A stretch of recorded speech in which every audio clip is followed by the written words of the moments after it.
proximate cause was the Russia report, which was delayed for almost a whole year.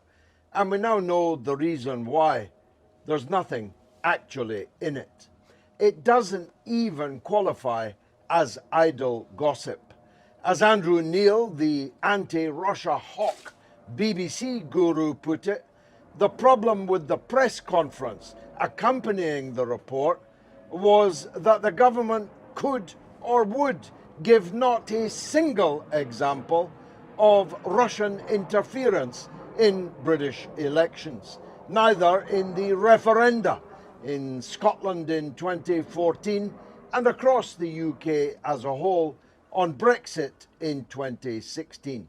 Not a scintilla of evidence, just open-sourced reports, which means anything that anybody ever wrote and that is extant on the internet.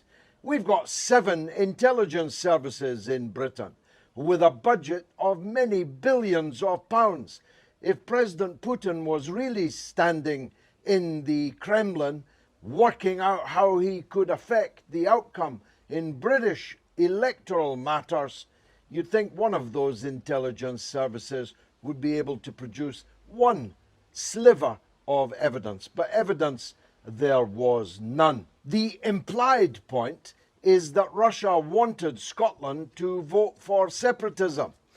That's kind of knocked on the head by the fact that I, as the biggest opponent of separatism in Scotland, appear on the network more often, literally, than anybody else in the world, 7 days a week.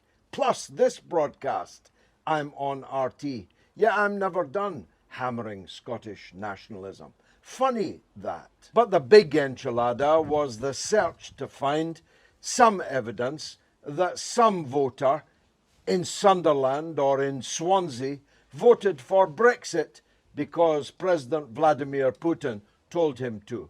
Now that's not just an insult to the voters themselves, it's an insult to your intelligence. People voted for Brexit for all kinds of reasons, but the fact that Putin wanted them to definitely wasn't one of them. There is one other reason why the Conservative government suppressed this Russia report beyond the general election of last December. It's not just that there's next to nothing in it, it's that what is in it shows that the party most penetrated by Russian oligarchs is the Conservative Party and Boris Johnson's circle themselves. These oligarchs are hiding out in London, as far away from President Putin and the Kremlin as they can possibly get. They're counting their ill-gotten gains here, washing them in the laundromat of the City of London. So there may be Russian actors in British politics, but they're not from the Kremlin. They are fugitives from the Kremlin in many cases. This is all look over there material. The COVID-19 catastrophe in Britain, with one of the worst death rates in the entire world, foreshadows an economic crisis, the mother of all economic crises, the biggest crisis since the 1930s, and maybe even worse than that one. The call by Sir Keir Starmer, the leader of the Labour Party, to ban RT is not just a strike at freedom of speech. It's not just a strike at the values that the British like to say they stand for.